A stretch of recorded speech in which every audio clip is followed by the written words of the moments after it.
ताज्या घडामोडी पाहिजेत तर मग C24 तास या आपल्या यूट्यूब चॅनलला लाईक करा, शेअर करा, सबस्क्राईब करा आणि बेल आयकॉनवरती क्लिक करायला अजिबात विसरू नका. शिरूर तालुक्यामध्ये पावळ केंदूर जिल्हा परिषद गट आणि पंचायत समिती गणामध्ये भारतीय जनता पक्षानं प्रचारामध्ये आघाडी घेतली आहे. गावागावात कार्यकर्त्यांसह उमेदवारांचा झंझावत असा दौरा सुरू आहे. असे असताना विरोधी उमेदवारांच्या अतिउत्साह कार्यकर्त्यांकडनं भारतीय जनता पक्षाचे पंचायत समितीचे उमेदवार दीपकदादा खैरे यांच्या कार्यपद्धतीवरती टीका आणि शिंतोडे उडवण्याचा केविलवाना प्रयत्न करण्यात आला आहे.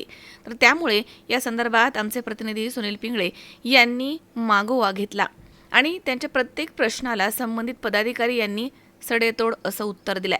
दीपकदादा खैरे यांना देवमाणूस म्हणतात. दीपक खैरे यांनी हिवरे मांदळवाडी कृषी सिंचन प्रकल्प हा काय पदरमोड करून केला आहे का, आणि जर केला असेल तर स्थानिक शेतकरी यांच्याकडनं 13,000 रुपये का घेतले? देवमाणूस आहे तर सहकारी ग्रामपंचायत सदस्य यांना पद का दिलं नाही? हिवरे गावात हिंदू मुस्लिमचे वाद का लावले जात आहेत? अशा अनेक काची उत्तरं दीपक खैरे यांनी द्यावी अशा आशयाची पोस्ट सोशल मीडियावरती फिरत आहे.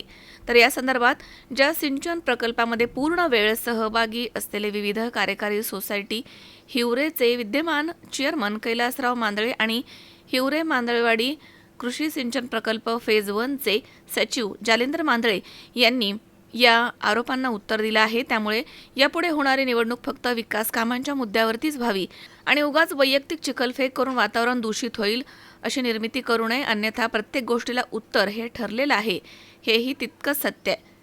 तरी अशा पद्धतीनं मोबाईल आणि इतर मार्गाने पोस्ट व्हायरल करणाऱ्यांना अतिउत्साही लोकांनी लक्षात घेणं गरजेचं आहे, असे हिवरे मांदळवाडी कृषी सिंचन प्रकल्प फेज 1 सचिव जालेंदर मांदळे, माऊली गोडसे, सोमनाथ मांदळे, रामदास मांदळे, शंकर मांदळे, हर्षवर्धन मांदळे यांनी सूचित केलंय. मी कैलास शिवाजी मांदळे, राहणार मांदळवाडी, पोस्ट हिवरे, तालुका शिरूर, जिल्हा पुणे इथला रहिवासी असून काल एक आरोप दीपक दादावरती झाला की बाबा दीपक दादांनी पैसे घेऊन शेतकऱ्याकडून काहीतरी पैसे घेऊन हे काम केलंय पाईपलाईनचं, असा काही आरोप झाला. नाही, जे आरोप करणं हे चुकीचे आहे. दादांनी हे केले हे फक्त आमच्या करताच केलेले. त्यांनी स्वतःच्या खिशातले पैसे घातलेले आणि ते 13,000 रुपये तुम्ही विषय म्हणताय, तो विषय खास विहिरी करता होता. कारण पाठवून तर आपल्याला पाणी घेता येणार नाहीये. विहीर कुठेतरी जागा घेतली पाहिजे, विहीर पाडली पाहिजे, त्याच्याकरता तो विषय. पण ते काय सर्वांचे कायचे आले कायचे राहिले, पण दादा आमच्या अगोदर नेहमी प्रत्येक ठिकाणी तत्पर राहिलेले. आम्ही उलट कमी पडतो, पण दादा आमच्यापेक्षा अग्रेसर आहे. दादांचं जे करतात ते योग्य करतात. मग 13,000 घेऊन केलं असं केलं, मग हे शेतकऱ्यांनी स्वखुशीने दिलंय की बळजबरीने घेतलं? नाही, बळजबरीचा विषयच नाहीये, सहखुशीचा सर्व आहे. त्याच्यानंतर एक असा आरोप होतो की गावामध्ये हिवरे गावामध्ये हिंदू मुसलमान वाद दादाने लावला, असं एक आरोप त्यांच्यावर होतो. याबद्दल तुम्ही चेअरमन म्हणून काय सांगा? अहो, दादांनी जर वाद लावला असता तर आम्ही, आता मी स्वतः चेअरमन आहे, ते व्हाईस चेअरमन आहे, दादांनी त्यांना होऊन नसतं दिलं ना. कोण व्हाईस चेअरमन? मुसाबाई शेखे. मग असा काही वाद झालेला आहे का तुमच्या गावामध्ये? वाद ह्याच्यात काहीच नाही झालेलं. हे रस्त्याचं काम होतं त्या टायमाला टपऱ्या काढलेले आहे, पण वादविवाद हा काही नाहीये. मग हा आरोप नेमकं काय आता काय कोण काय लोकांमध्ये हे काय मला सांगता येणार नाही, पण दादांचं काम हे चांगलं काम आहे. कारण हे रस्त्या जर टपऱ्या जर राहिल्या असत्या तर रस्त्याला अडचण झाली असते, गाड्या लागल्या नसत्या आणि वाहतुकीचा अडथळा झाला असता. दीपक दादा यांच्यावरती एक आरोप झालाय की शेतकऱ्यांकडून पैसे घेऊन त्यांनी ही पाईपलाईन किंवा ही स्कीम राबवली गेली. याबद्दल काय सांगा? कसं आहे, आमचा मांदळवाडीचा शिवार हा पूर्ण दुष्काळी शिवार होता आणि ह्या भागाचं नेतृत्व करायचं म्हणून आम्ही दीपक दादांकडे गेलो आणि त्या ठिकाणी दादांना सांगितलं की आमचा खूप भाग दुष्काळी आणि या दुष्काळासाठी एक काहीतरी करावं म्हणून, समाजासाठी काहीतरी आपण लागतो म्हणून त्यांनी आपल्या मांदळवाडीमध्ये आमच्यासाठी मोठं पाण्याचं योगदान त्यांनी दिलेलं आहे. आणि यामध्ये त्यांनी जी कॅनलला जागा घेतली ती जागेसाठी, आणि हे आरोप जे केलेत हे आता माझ्याकडे पूर्ण डिटेल आहे, कुणाला जर पाहिजे असेल तर त्यांनी आहे ना माझ्याकडे घरी यावं आणि मी त्यांना पूर्ण खुलासाने सांगतो की हे पैसे कुठं वापरले, काय झालं. प्रत्येक शेतकऱ्याला वाटत होतं की या स्कीममध्ये आपला थोडासा खारीचा वाटा असावा, काहीतरी सहभाग असावा की जेणेकरून आपल्या मनाला वाटावं की बाबा आम्ही लाईन केलेली.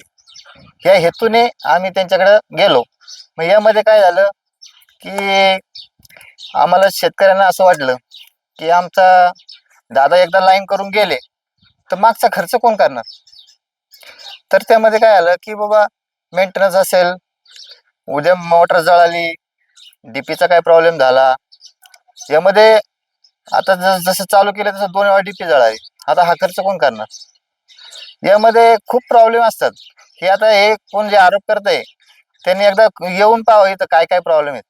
आणि यामध्ये कसं आहे की आम्ही शेतकऱ्यांनी ठरवलं की बाबा आम्ही आमच्या दादासाठी, दादा आमच्यासाठी एवढं करतो तर आम्ही काहीतरी थोडंसं त्यामध्ये सहभाग दाखवा म्हणून आम्ही FD साठी म्हणून किंवा आपल्याला FD किती लागल, त्याच्यामधून मेंटेनन्स किती लागल, आणि मग त्या हेतूने आम्ही 13,000 निवडले.